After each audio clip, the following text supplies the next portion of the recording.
जनपद मुजफ्फरनगर समाजवादी पार्टी कार्यालय पर मुजफ्फरनगर के सांसद हरेंद्र मलिक ने सुनी जन समस्याएं। सांसद हरेंद्र मलिक ने बताया, समाजवादी पार्टी के जिला अध्यक्ष के निर्देश थे कि पार्टी के एमएलए एमपी कार्यालय पर सप्ताह में एक दिन जरूर बैठे। अक्सर हम लोग बैठते रहते हैं, मगर सप्ताह में शनिवार का दिन तय किया गया है। हमारे पास जनता की शिकायतें हैं, बिजली की समस्या है, क्योंकि गर्मी होने लगी है तो बिजली की समस्या जरूर होगी। दूसरी समस्या पुलिस की है। तीसरी समस्याएं अतिक्रमण की है। संधावली के नाले पर किसी ने कब्जा कर लिया है। संबंधित अधिकारी को कहा है, उसने कहा है कि मैं इसको जल्द ही हटवाता हूं। देखिए, समाजवादी पार्टी के जिला अध्यक्ष जी का ये निर्देश था कि पार्टी के एमएलए एमपी सप्ताह में एक दिन यहाँ बैठे। उसी के क्रम में अक्सर बैठते रहते हैं, पर अब ये तय हुआ कि सैटरडे तो जरूर बैठे। कल भी था मैं यहाँ, तो अब सैटरडे को यहाँ बैठने का शुरू हुआ है। हमारे पास जो शिकायतें हैं वो जनता की है। या एक तो बिजली विभाग की बहुत शिकायत है, जो नेचुरल है, गर्मी आई तो बिजली की डिमांड बढ़ेगी, दिक्कतें भी लोगों को होंगी। दूसरी पुलिस की शिकायतें हैं। तीसरी शिकायत जो है एंक्रोचमेंट की है, जहाँ नाले पे, संधावली के नाले पे किसी ने कब्जा कर लिया और संबंधित अधिशासी अभियंता के लोग गए, उसने कह दिया भाई मैं अभी हटाता हूँ। वो गया तो उस आदमी ने उन्हें दौड़ा दिया,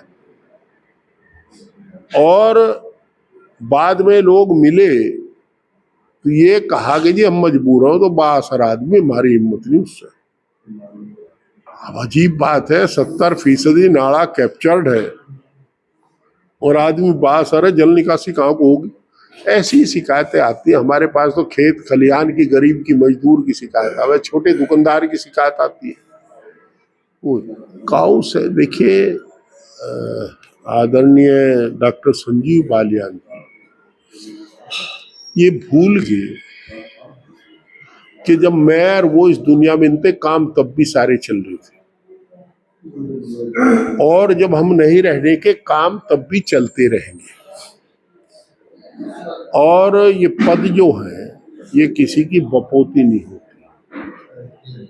मैं तो 4 बार चुनाव हारा हूं, पर हम पॉलिटिकल आदमी थे, राजनीति में संघर्ष से आए थे, छात्र जीवन से आए थे, बीडीसी बनकर के आए थे। हमें पता था कि राजनीतिक हैसियत दुनिया की अमानत है हमारे पास, हम उसके मालिक नहीं है। वो शायद पीड़ित है। काऊ सेंचुरी के बारे में अभी तो हम जिला प्रशासन से ये जानकारी चाहेंगे। अब तक हम देख नहीं रहे थे उधर कि ये सरकारी है, अर्ध सरकारी है, गैर सरकारी है, इसका स्वरूप क्या है। जब इसका स्वरूप पता लग जाएगा तो मैं आदरणीय डॉक्टर संजीव बालियान जी को मुतमईन करना चाहूंगा कि मैं निश्चित रूप से, अगर वो सरकारी हुई तो उसे चलवाने का काम करूंगा, सरकार से चलवा दूंगा अगर मैं सक्षम हूं इस काम में। और अगर कहीं मुझे कुछ सीखने की जरूरत पड़ेगी तो डॉक्टर साहब से पूछ लूंगा। मैं पूछने को हमेशा तत्पर हूं, बताने को तत्पर हो जा, कोई दिक्कत नहीं है। प्रधानी वाला काम ना करे, जो प्रधान करक रहे ना, जो प्रधान चुनाव हार जा तो दूसरे की तलाश में लग जा। चुनाव तो कुछ ही कह लो, कुछ ही ना कह लो, 29 में होंगे। और मैंने पहले कहा था जीत, तो अब फिर कह रहा फिर जीत जाऊंगा। अगर लड़े तो लड़ना तो पार्टी अध्यक्ष के ऊपर डिपेंड करे, पार्टी के हाथ में है। काऊ सेंचुरी के संबंध में अभी यही स्वरूप उसका क्लियर नहीं है कि वो सरकारी है, गैर सरकारी है, अर्ध सरकारी है, या किसी सोसाइटी की है।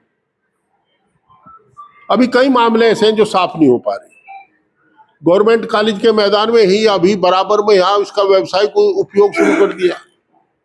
प्रिंसिपल लिख के दे रहा कि हमने एमडीओ को कहा था केवल ट्रैक बनाने के लिए, इन्होंने जबरदस्ती बना लिया। अब ये भी जांच का विषय है कि एमडीए ने करोड़ों रुपया जो शहर के टैक्स पेयर्स का था वो किस अधिकार से लगा दिया, उसके बारे में पूछताछ चल रही है। इंटर कॉलेज के प्रिंसिपल का जवाब आ गया, अब एमडीओ को लिखेंगे। हम संवैधानिक दायरे में काम करेंगे, हम एक संवैधानिक पद पर हैं, मैं संवैधानिक पद पर हूं और अपने दायित्व को समझता हूं, जो दायित्व का निर्वाह मैं करूंगा उसे करता रहूंगा। कहीं दिक्कत आएगी तो वो बताने में तत्पर रहे, मैं पूछने में तत्पर रहूंगा, मैं उनसे ही पूछ लूंगा, कोई बात नहीं। कांग्रेस का कल कैंडल मार्च था, आपस में कांग्रेस के बड़े नेता जो है लड़ बैठे। देखिए, दूसरी पार्टी के बारे में मैं कोई चर्चा नहीं करता, हमारी पार्टी अनुशासित है। और देखिए, हम लोग, हमारी समाजवादी पार्टी कश्मीर में हुई घटना की कठोर निंदा करती है। इसी दफ्तर में आप लोगों को उस दिन बताया था, एक कायरतापूर्ण करूरता के साथ की गई भारत की आत्मा पर चोट है। और ये भी अफसोस जाहिर करते हैं कि जो मरे हैं, जो शहीद हुए हैं, वो तो बेचारे चले गए। अपोजिशन की मीटिंग में, ऑल पार्टी मीटिंग में दुर्भाग्यपूर्ण स्थिति ये थी कि आदरणीय प्रधानमंत्री जी मौजूद नहीं थे।